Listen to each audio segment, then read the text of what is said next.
பிரான்சில் வேலைவாய்ப்பற்றோருக்கான உதவித்தொகைக்கு தகுதி பெற்றவர்களில் 5 ஒருவர் முதல் தவணை பணத்தை பெறுவதற்கு முன்பே ஏதேனும் ஒரு வேலையில் சேர்ந்து விடுவதாக புதிய ஆய்வில் தெரிவித்துள்ளது.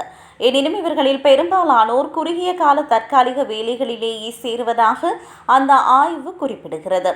உதவித்தொகை கிடைப்பதற்கு முன்பாகவே வேலைக்கு திரும்பும் வாய்ப்பு 18 முதல் 22% வரை உள்ளதாக வேலைவாய்ப்பு காப்பீட்டு நிறுவனம் கூறுகிறது.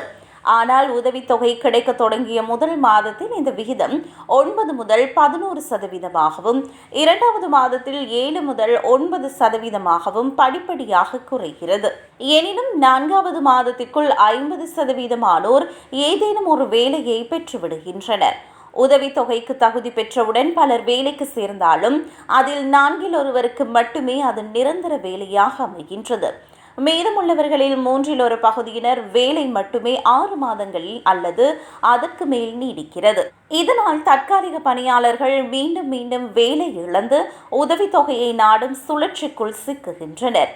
இந்த சூழ்நிலையில் மக்கள் விரைவாக வேலைக்கு திரும்புவதை ஊக்குவிக்கும் வகையில் வேலைவாய்ப்பு காப்பீட்டு திட்டத்தில் மீண்டும் சீர்திருத்தங்களை கொண்டுவர ஜனாதிபதி வேட்பாளர்கள் விரும்புகின்றனர். மேலும் பரஸ்பர உடன்படிக்கை மூலம் வேலை இழந்தவர்களுக்கான உதவித்தொகை காலத்தை குறைப்பதற்கான வாக்கெடுப்பு நாடாளுமன்றத்தில் நடைபெற உள்ளது.